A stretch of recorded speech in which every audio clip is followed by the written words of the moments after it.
the Serenity Prayer.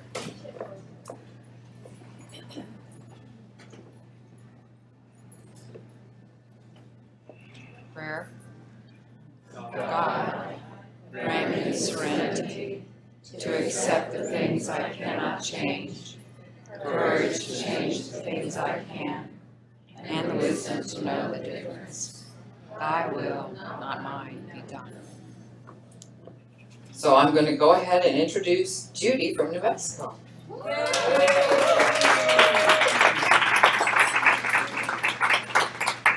Give me a little hold this. I get that second first. You may be able to bring this thing. Oh my gosh, you're so far away. Okay, so you're going to be sitting a lot tonight. So we're going to start with the 7th inning stretch. So I want everybody to stand up and stand behind their chairs, like with your back to your chair. Okay? Whoops, I guess if you're over there, you better go over there, because I want you to look at the people. And just take a look at each other and know you're all connected. What do you think in there, Barb? You really like your view?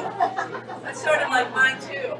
Okay, so the first thing we're going to do is take a deep breath, and as you exhale, you're going to raise your arms up in the air.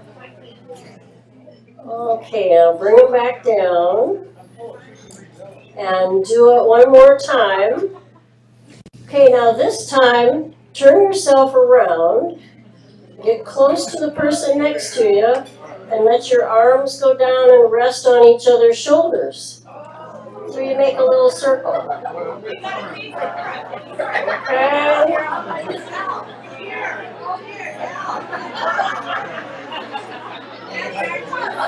All right. And now to help the digestion, you're going to keep your feet planted and just turn the upper part of your body to one direction. And then the other direction, kind of activate the stomach a little bit. And then I want you to lean to the right and then lean to the left. So you're kind of swaying together. And then you can find your chair again. Oh, I think they like the swaying. All right. Okay, now find your chair.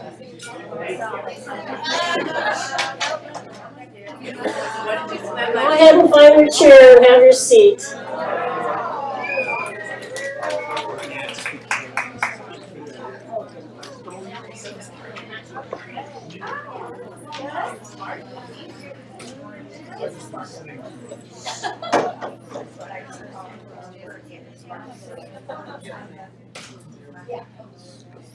I don't know, lady swallowed a fly, and I don't know why she swallowed a fly.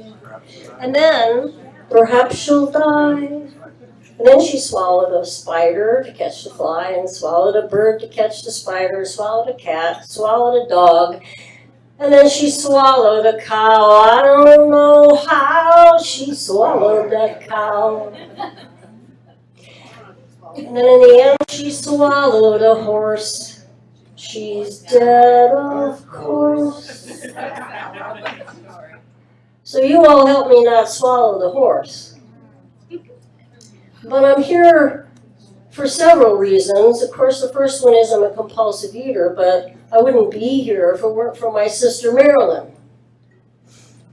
I think I was 12, but I know I wasn't born 12, and I think everything happened when I was 12, but I think I was 12. And she was 15. And the rest of the family were out in the car waiting to go to Grandma's. Now, my sister was upstairs being 15. She was probably, fixing her face and her hair and all that in the bathroom, and I was 12, and I was in the kitchen. And there on the counter was a piece of dessert. Now, we were going to be gone for a week. And I decided that piece of dessert is, it's just not good, it's gonna be wasted. So I shoved it in my mouth, and when my sister came down the stairs, I was choking. My face was red, tears were running down my eyes. She didn't know anything about the Heimlich maneuver, but she shoved me up against the sink. And then I believe she saved my life. And then she asked me the question that I'm sure you've all heard at one point or another, what is wrong with you? And I didn't know. I didn't know what was wrong with me for a really, really long time. And so my sister Marilyn is gone almost 5 years now. So she's not here for me to say thank you, but I'm sure she's hovering. And so I say thank you to her. And then of course, that second reason is that I'm here because I'm a compulsive eater. The third reason I'm here is because, well, it started out with my sister, who happens to be here, and I haven't seen her since the last funeral, which was 4 years ago. But anyway, she said, oh, by the way, Carol J is going to call you just to see if you might want to speak. And I said, I'm not going to Dallas. So a week or so later, Carol called me, and I said, no, I'm not going to Dallas. And she said, well, if you think of anybody, let me know. And I said, okay. I dropped it. I never even told anybody. And a day later, I would say, I was doing some writing, and I wrote about things that I had accomplished and things that I'm working on and feel good about. And then I decided to ask my little girl inside, what's missing? So I wrote, what's missing? And then I used my non-dominant hand, which is the only hand I have today. But at that time I had a choice. I used the non-dominant hand, and she said, more fun and laughter. And I thought, yeah, she's right. And so the next day, now nobody knows anything about that or about Carol J or about my sister. And I get an email from Janann. And she says, if you tried for the scholarship and I could help a little, could you afford to pay for your plane fare? Because I really want to see you. And I'm like, oh my gosh. So then I call Helen because I know she's coming. And she's flying out of Albuquerque, which is a 5-hour drive for me. And I said, what flight are you on? And so I got on the same flight. And then I called Carol J and said, do you still need a speaker? And she said, yes, I do. And then I told her I would come. And then she says, well, I'm going to talk to your sister. She just better go. So if you see me hugging and kissing this cute little girl with red hair sitting right in front of me, it's because I haven't seen her in 4 years, and we just have to make up for it. And so there's 3 people in the room that make me laugh and have fun. And that's Janann and Helen and my sister. And then there's many more of you as well, but these people are just like, how many dreams can come true at once? And so I'll tell you what else happened was after I had written my letter and my little girl had her idea, the next morning I was getting ready to meditate, and she showed up. And she says, come with me. And she says, I'm going to take you to my bestest friend. Now, her bestest friend happened to be Jesus. And so we're walking, and she holds up her hand, and it's this little chubby hand, these little fingers like a cherub, you know, the kind you just want to nibble on. They were just so cute. And all she could get a hold of with that little chubby hand was my finger. So she's walking me, and we go up a hill and go around a hill, and there on the grass sat her friend in these beautiful colors, kind of like the coat of many colors. And they're kind of colors that you stare at, like you stare at a fire, a campfire. You know, it's just so, you know, you're hooked on it. And she let go of my finger, and she ran over and jumped in his lap. And she whispered in his ear, "My big self needs to have more fun and laughter." So we gave her a little bag. Now she had a little pink and purple dress on because she likes, you know, I like those colors and sparkles and anything to try to make me smile. And he gave her a little pouch. And so off we went back home, sat on the porch to open the pouch. The first thing she pulled out were 2 little rocks. And the next thing she pulled out were a piece of purple and pink chalk for hopscotch. So I just got to smile, and then all this other stuff happened, and it was like, holy mackerel. This was before this. And so that's why I'm here today.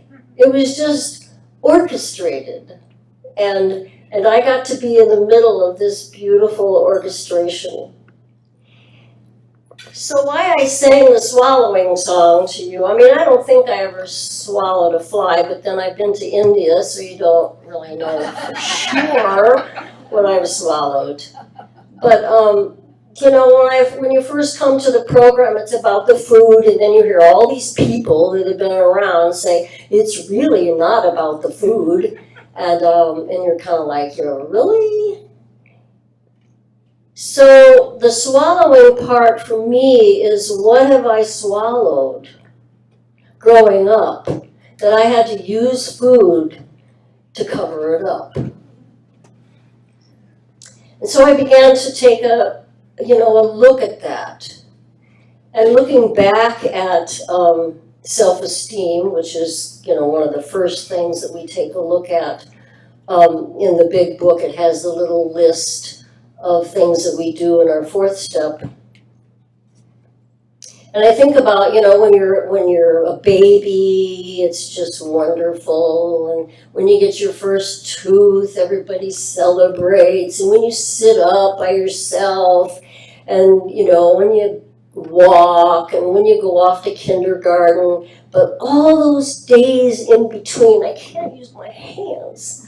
All those days in between, it's don't do this, don't do that, don't touch this, you know, don't fight, don't lose your temper, don't, you know, don't go out the door without asking permission. And so the self-esteem just, you know, those other celebration things just aren't enough positive things to make a difference, really. I mean, they're nice, but the message is, okay, as long as you're doing something that makes us happy, then we're happy with you.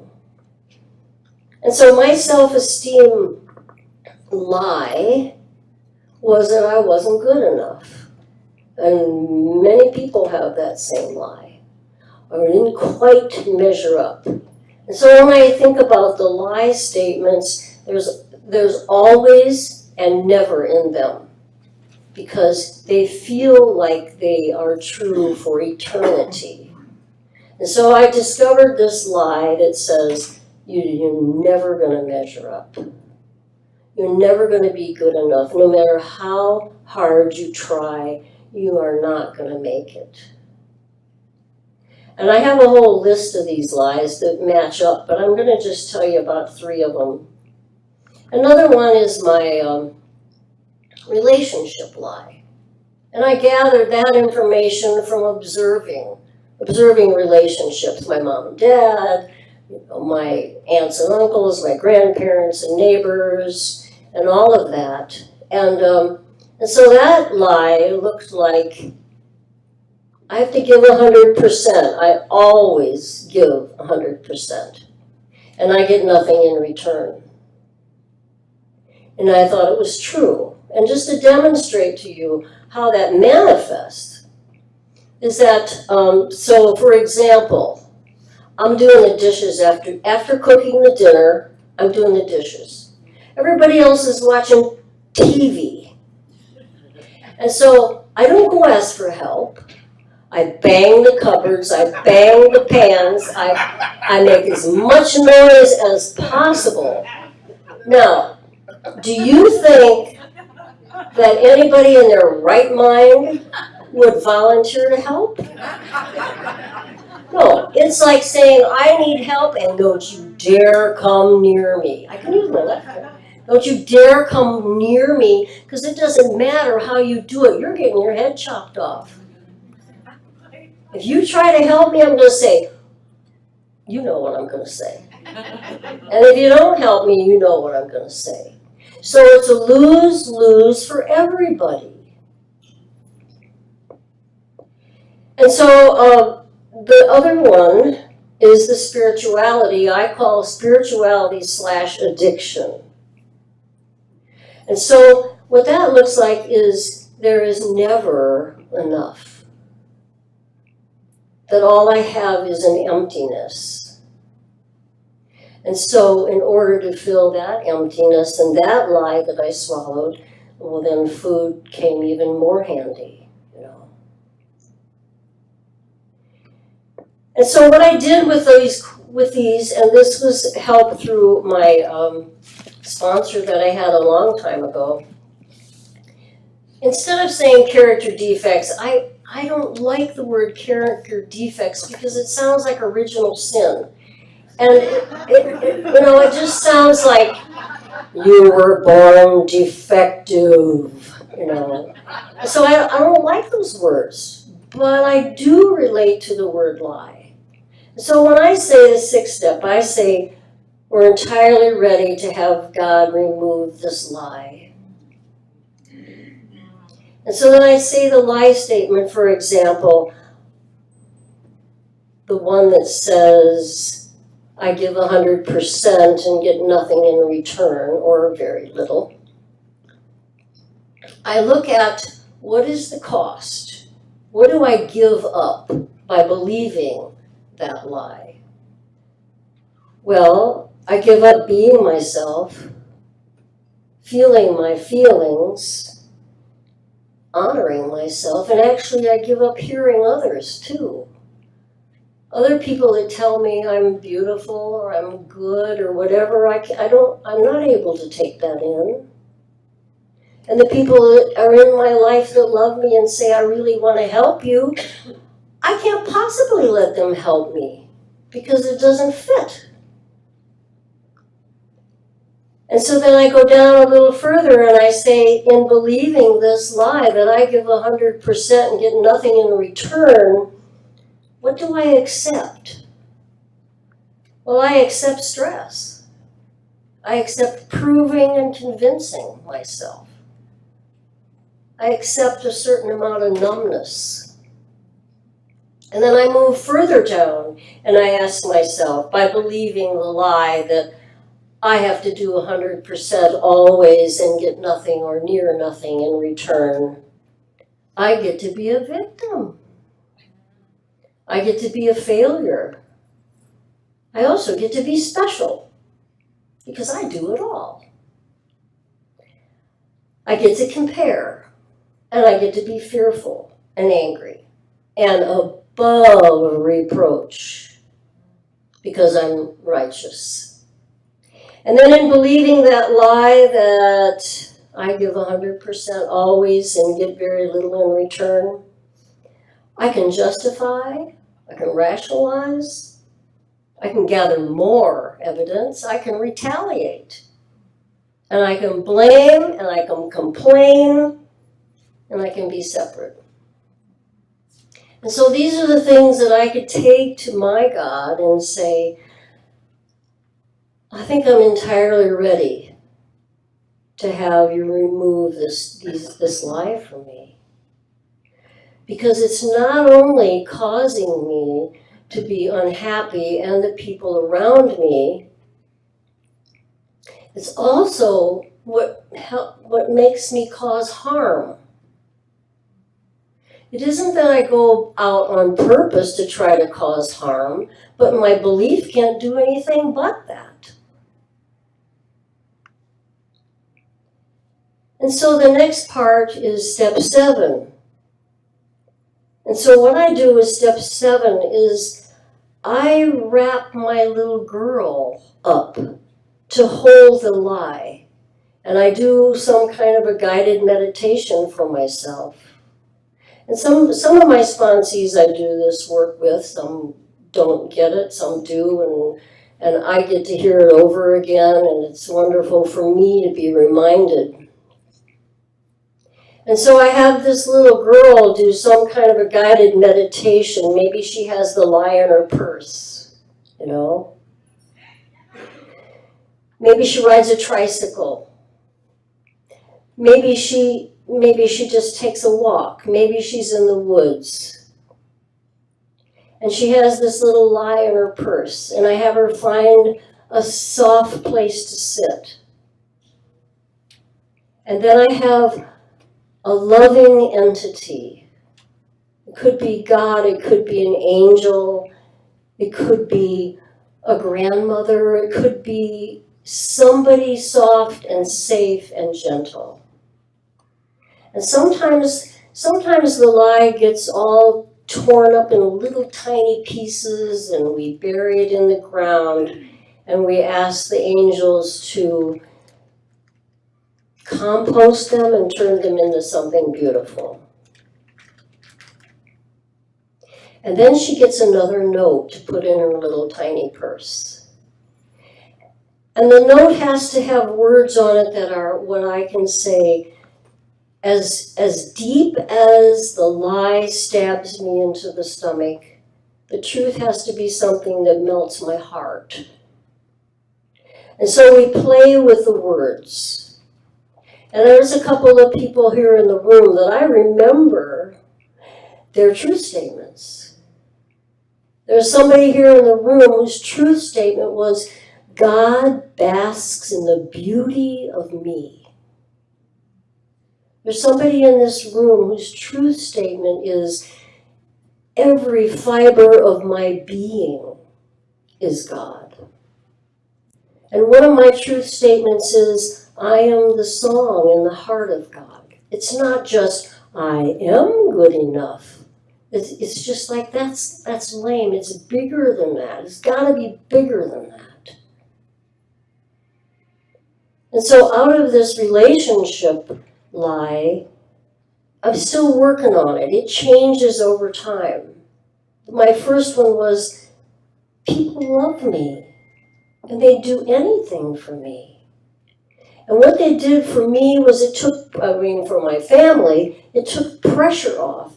They didn't have to be the one all the time. That what that really meant was people love me.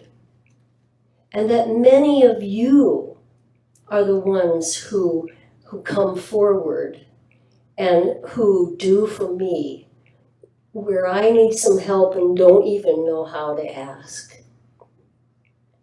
So the next thing is about this cast. Nobody knocked me down. I was going to tell you that I wrestled a bear to get here. And that I would go to any length to be here with you.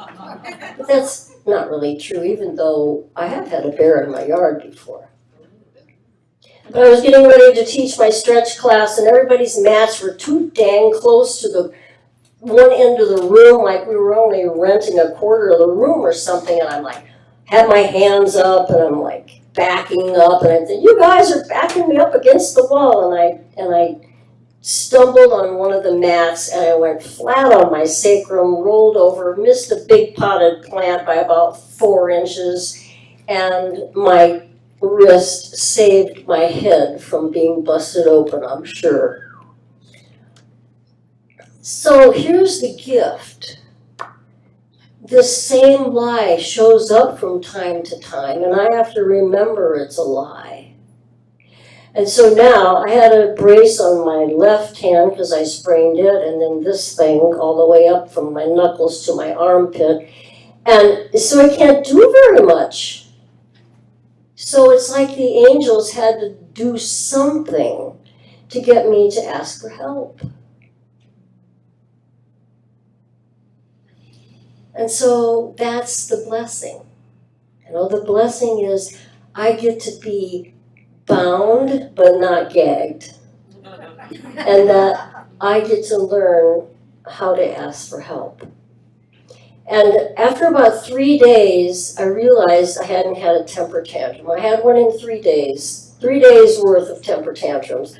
No, it's over there. You have to have a match to light the stove. You know, it's like, and then finally it was like, I think I'm feeling better. I haven't had a temper tantrum in 3 days. So this is still a work in progress. And I know my arm is going to heal. I'm a massage therapist, so there goes my income. And I thank God for another program, money program, because at least I have a contingency fund. And I'm grateful for that. But in the meantime, and I'm part of, I'm in a writing group, which is just so fabulous. And I already paid my money this trip, and then I was like, I can't, I'm not legible with my left hand. And so I just said, please save my seat for next time. And it was hard to say, I'm not going to be part of the group this time, but it's okay. It's okay. And so then I have an opportunity. I can't do any writing from my sponsor, but I tell her my gratitudes and things like that, or what's been kind of happening with me. Well, I learned something that surprised me, but has been very powerful for me, and that is I've had a few disappointments. You know, somebody would say, oh, we're going to do this, or, you know, and then things happen and it changes. And it kind of happens on a regular basis. And, you know, I stick a little resentment in my pocket, and then I try to talk myself out of it. But, you know, it's sort of like another little knot on the end of a kite. You know, it just kind of, kite tail gets just a little bit longer. It's not an angry thing, but it's there, kind of lingering. And some of that happened on this trip also. And so then I couldn't drive myself. So then one of our friends happened to be visiting from Hawaii, and she said, I'll take you. I was like, oh, thank God. And then another friend came to visit her, and we're standing or I'm sitting and they're standing in the kitchen, and she says, you know, I should have thought this through, because my friend just drove from Woodland Park, which is a long way, to Glenwood, New Mexico. And she's not going to want to get right back in the car. I don't think it's a good idea for me to drive you. And I'm like, so I got to back step just a little bit, because something happened before that. So before that, sometimes I do a non-dominant handwriting, because then my brain doesn't get too mixed up in it, and my little girl can, you know, have a voice. And so I'm thinking about all these disappointments, and they're creeping out of my pocket.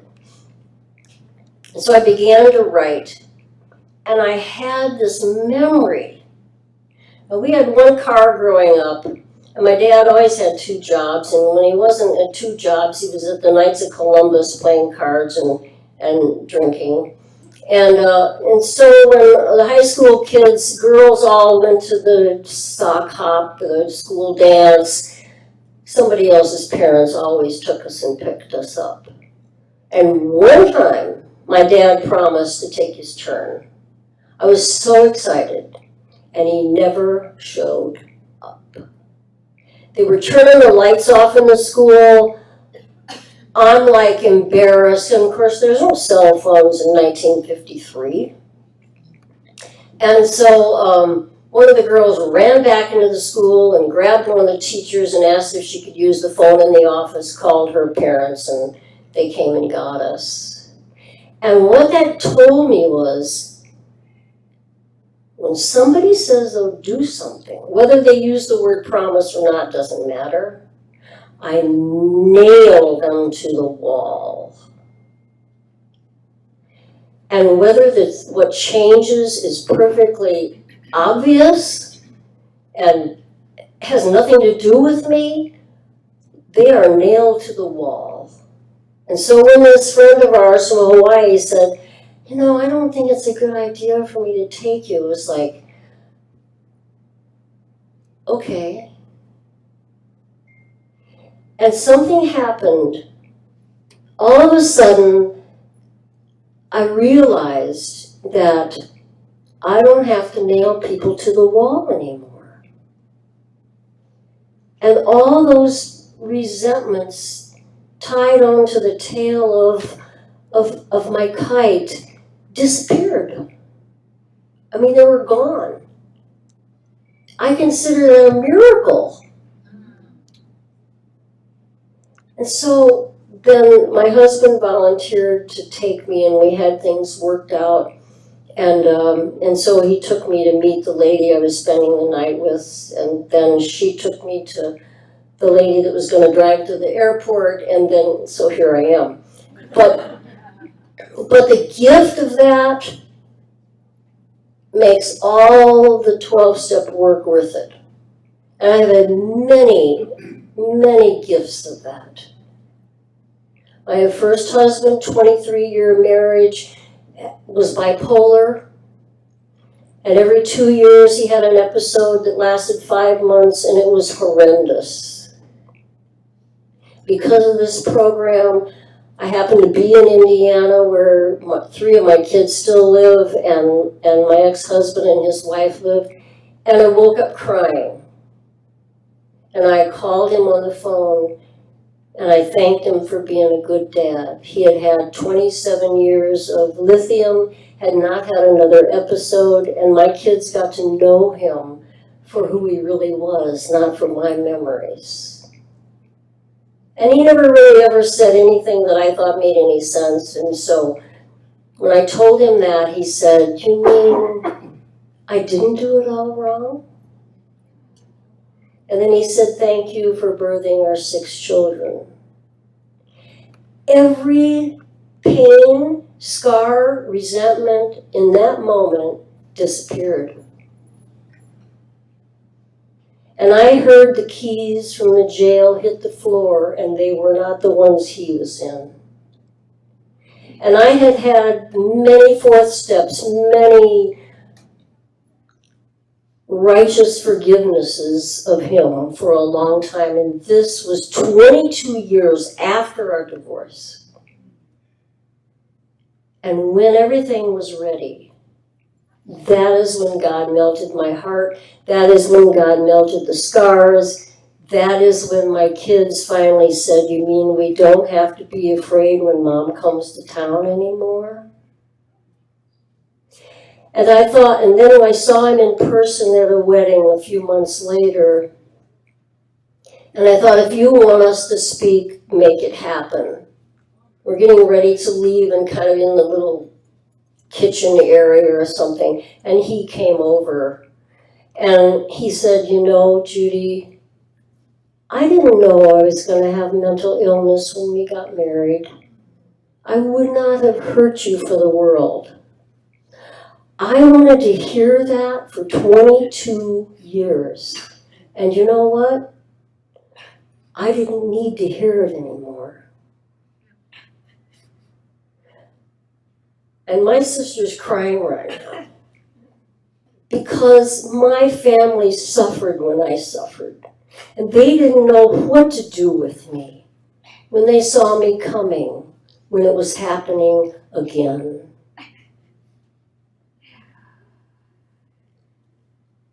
But I'll tell you, the 12-step program heals. Another healing I had was, well, my name was Miss Rules. And I was in a play one time in our little town, a melodrama, and the lady's name was Miss Rules. And I fit right in very well, and they all thought it was funny. I didn't think it was funny at all. And so, of course, when I came in here, you know, the rules are there, and I was like, Miss Rules. So one of the things that happened to me was I signed up to be, I'm total phone bridge because we have 350 people in our town, and Phoenix is 5.5 hours away, and Albuquerque's 5 hours away. And I have met many of those people, but it's not like I'm going to run to a meeting. And so the phone bridge has been my lifeline, really. And so anyway, I signed up to be the person who puts the phone list together. And then I did that for a few years, and then I signed up to be the sponsor coordinator. And I was still Miss Rules. And as people called me because they needed a new sponsor, now I haven't heard anybody complain about their sponsor here today, but I heard horror stories, you know. Well, my sponsor fired me because, my sponsor made me rewrite stuff because, my sponsor yelled at me because, my sponsor treated me this way, I was horrified. And so finally I put together my little talk, and as I realized what was happening to me, I was becoming an advocate for kindness. And the rules were like, melting, like the witch the other night. They were melting. And so I would tell people, look, I'm going to give you a couple names.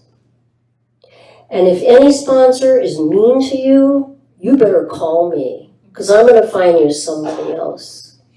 And then I got to say one more thing. And if it happens to you 3 times in a row, call me, and we'll talk about what is it in you that thinks you need to be punished. Because that's what we have to look at. We all come in here wounded. We all come in here having beaten ourselves up enough to last several lifetimes. Just like I say, no, I don't miss dessert, sweetheart. I had enough desserts to feed a village. I had all my dessert first. I'm not deprived one bit. And so I noticed the softness happening. That's another miracle. It's an incredible miracle that I'm grateful for. Another thing that I feel like is an incredible miracle is that relationships. I mean, I think I could probably get along with my food without this program, but I can't get along without you. I mean, I am in love with so many people, my sponsees, the people that I call on a regular basis. I'm absolutely in love with you. And you talk about the hormone oxytocin. That's what I get from you. That hormone that has you feel, it just enhances your well-being. That's what I get, and I wouldn't leave that for a minute. And people say, gosh, you've been at the same weight, or you've been abstinent, or you've been doing this for almost 11 years, 10.5 years. Don't you think you got it by now? No. And I say, okay, so if you joined a group to learn how to have a friend, and you learn how to have a friend, would you turn around and say, thanks, I don't need you anymore? You know, it doesn't make any sense. I'm not going anywhere. And so I've had my sponsees for so many years. You know, it's a two-way street now.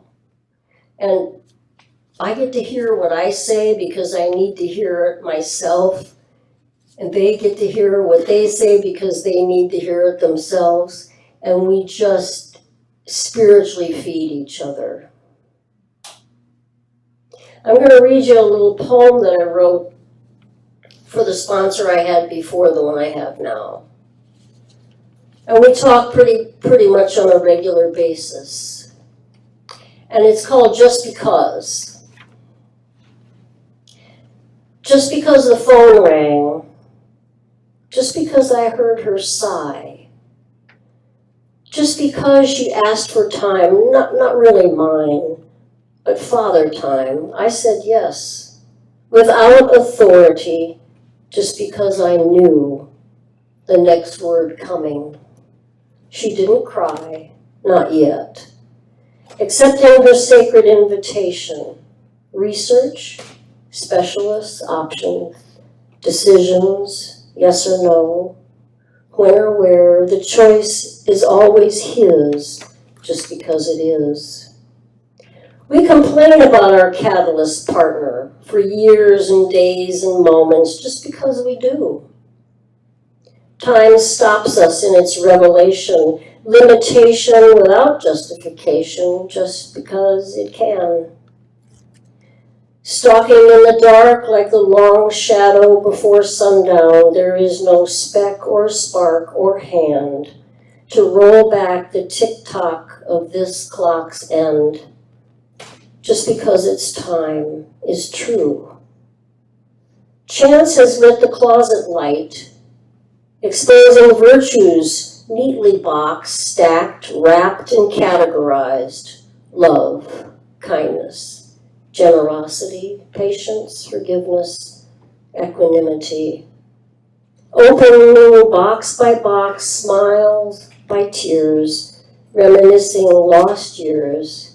She touches him, and she teaches me just because she does. And so her husband is getting his probably 29th radiation treatment right now, and she's feeding him, you know, through a tube to his stomach. And these are the people that I love and that love me, you know. These are the people that I can share my deepest heart with, and they do with me. And so, you know, the love that we can, just because we open up, and just because we have a food addiction, we have the opportunity to open up. Nobody opens up in general public like this.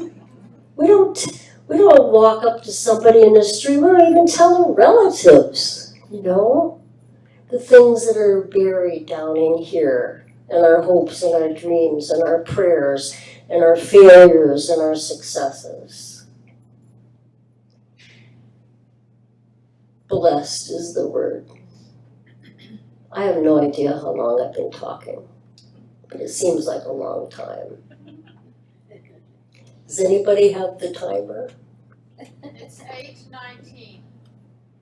Oh, 8:19. well then I'm pretty close. Okay, well, Janan's going to sing a song with me, and I don't know why I'm so nasal these last few days, but I don't know how it's going to turn out. But put together some Cea-How words to Johnny Nash's song, I Can See Clearly Now. So we're going to see how this turns out. She's the musician, so.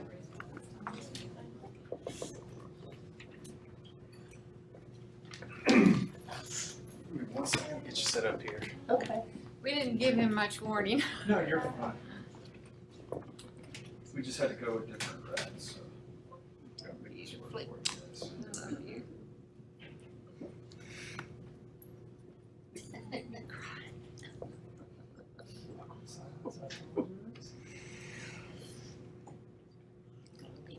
And it's I can see through it, is that it? Yeah.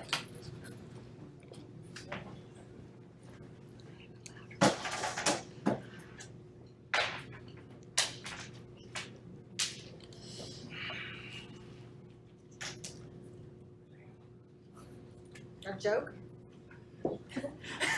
I do have, I do Tell have, the joke. I do have a joke, by the way. I'll tell you this joke.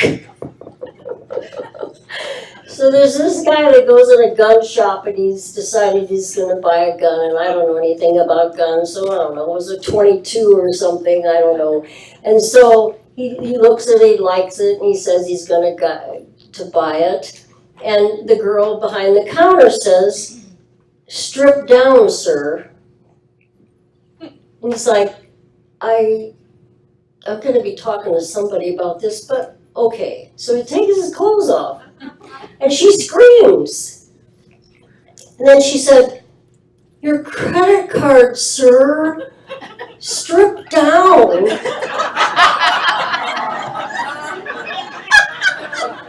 And, That's some background check. and then he says, "I didn't think I looked that bad." So, there's the joke. I read it on Facebook.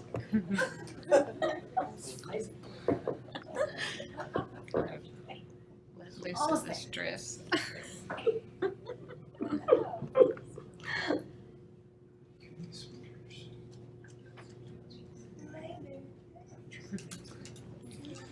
We could do it a cappella if we have to, but let's don't.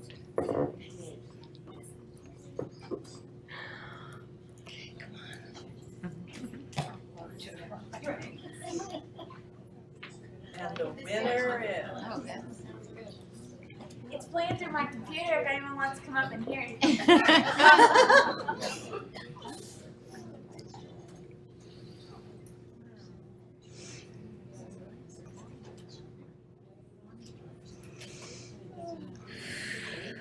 Actually, that's why I can't do that kind of stuff. Okay.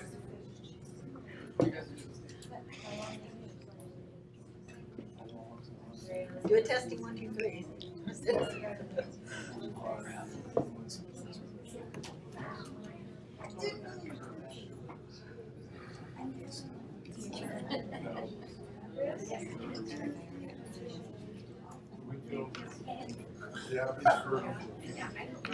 So.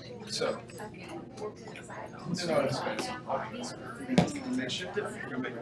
Okay, we'll just, play the accompaniment track straight from the computer. And then it will catch up on that. That I promise. Probably sound better than my system anyways. Sorry about that, guys.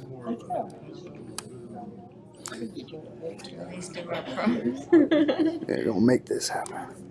Okay, so I'm gonna put this as close to you guys as possible. Oh, perfect. That's even better. And then, when you're ready, yeah. Tell me, you ready?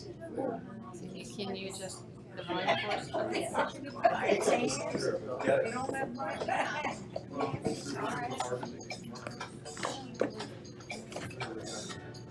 I can see clearly now, my food is clean. I can see all obstacles in my way. Gone are the dark clouds that had me blind. It's gonna be a bright, bright abstinent day. Gonna be a bright, bright abstinent day. I think I can make it now, the grace is here. All of my real feelings have appeared. See how's a rainbow I've been praying for. It's gonna be a bright, bright afternoon day. Look all around, there's nothing but freedom. Look straight ahead, there's all of you.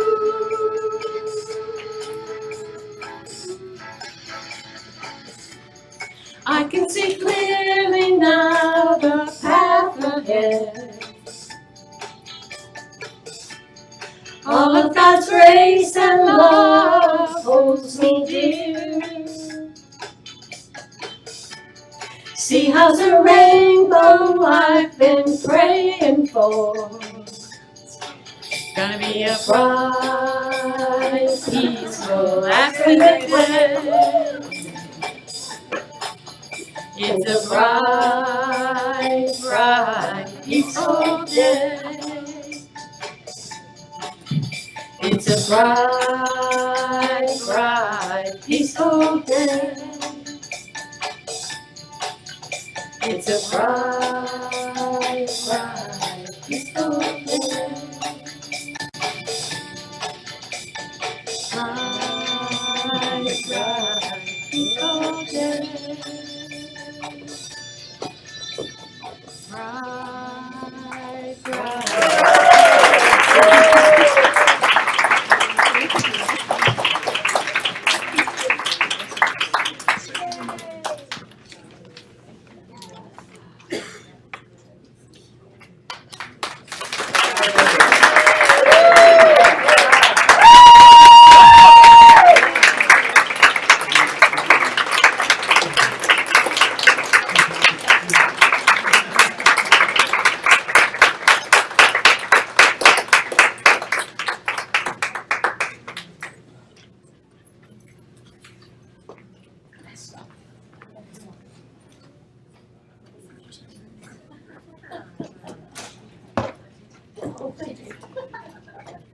Thank you, Judy.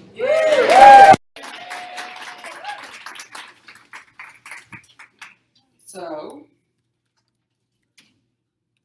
before we go on, we're going to close this meeting. You don't have to get up or anything. Let's just say the serenity prayer together.